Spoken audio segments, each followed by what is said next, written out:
So you've been in heaven and hell, fought a Hulk, now you're in space. What's it like as an actress to take people and to take viewers and fans on all these different journeys? Well, listen, all my best learning came when I least expected it, and I think that's from TV shows and films where they provided the spoonful of sugar to help the medicine go down. They told a very human story.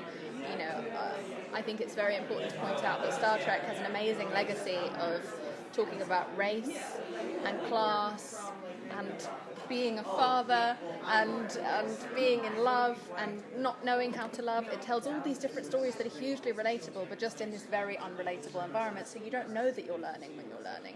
And so I really enjoy telling these stories in these other realms where I'm a part of someone's growth and development, but they don't feel like they're being preached at. You know what I mean? What are you looking forward to the most about your character that audiences can get to know? My character starts as such a sort of plucky pain in the arse, and that is definitely not going to be how she progresses. I can't tell you very much, but I have an extremely exciting and fun arc, and I have a lot of screen time with Captain Janeway, and it's just it's going to be a ride that I think no one sees coming, and one that I've enjoyed more than any animation project I've ever done before. I've never had a role like this, and I get to explore a lot of my different skills within it, but that's all I can say. I also have Ehlers-Danlos syndrome, and you've been very outspoken about it. How are you able to balance this show and all of your other work while living with EDS in an industry that conditions us to never stop? Say again? In an industry that conditions us to never stop. Oh, well, I mean, look, first of all, animation is a dream for someone with Ehlers-Danlos syndrome, because I could just rock up swollen with in my pajamas. It was ideal.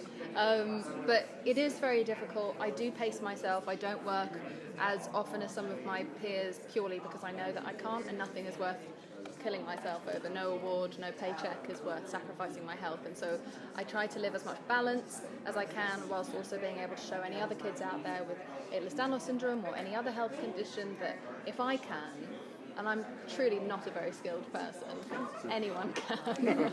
And so I fly the flag, but I fly it responsibly. I don't want anyone out there to think, well, she works 360 days a week and can do all of these superhuman things and I can't. No. I'm right there with you. I still have to lie on the floor in between these interviews, even stick my legs up in the air so that the swelling goes down. I'm still having to make those changes in my life, but it's a huge honour, especially to be able to play action roles with a condition like Ehlers-Danlos syndrome. I never saw people like myself or with health conditions being able to have that representation, so that's cool. Thank you. You gave that to me. Oh, thank you. I'm honoured. With the character, there's a reveal, which I won't say because people haven't seen, but I've seen the 15 episodes. Right. There's a reveal about her. How did you feel about it? I like it. It caught me off guard. I was very... Have you all seen that? Or no. Okay. All right, so I won't remember. But in playing her from the way you had been, suddenly you get this reveal. Are they two very different mindsets? Completely different mindsets, yeah.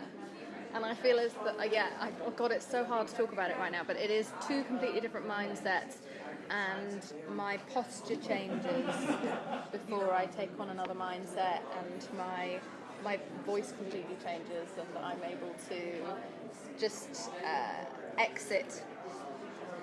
I'm able to kind of jump back and forth between the two mindsets. I have to very, very frequently, and that's not editing, that's me literally jumping between the two in real time.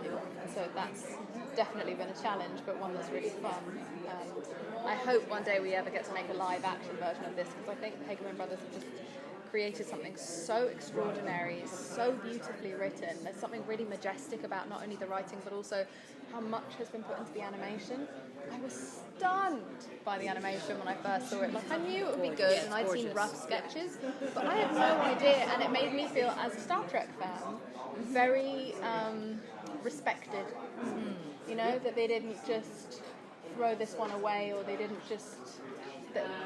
It really felt like they put their best foot forward animation-wise. I feel like we can compete with absolutely anyone with this show, and I feel very honoured to be a part of that. You talked about how this feels like old Star Trek. Yeah. And the heart of Star Trek is in its allegory and it's the moral lessons that we take from it. Mm-hmm. But usually we think about that in episodic terms. What is this episode trying to say? What do you hope that people take from your character's journey specifically? Nothing at all. Oh, all right. and that answer will make sense in a few weeks. All right then. Are there any Star Trek Easter eggs involved with your character? That I wouldn't be allowed to say can't- that you at can't. all. No. I've already said too much, and there's probably like a laser shooting at my forehead. What are the challenges in bringing a character to life using just your voice as opposed to on-camera acting where you have all the other tools at your arsenal? Well, it's just much less self-conscious. It's so much more freeing, and it's so much more, I think it's more fun.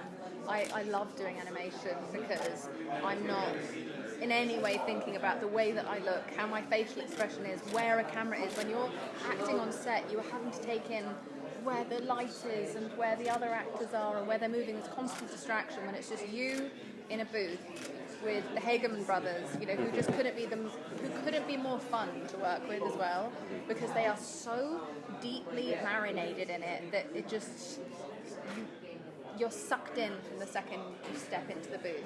And so I felt very free, and I felt like I could be my silliest and most ridiculous side, and they gave me so much creative freedom with the character. And so voice acting is something that is a huge privilege, and I think it's made me a better film actor Right? because of being able to learn how to be that free. What has your biggest geek out moment been since you've gotten the keys into the household of Star Trek? I mean, Kate tweeted me yesterday. Openly shit my pants on Twitter.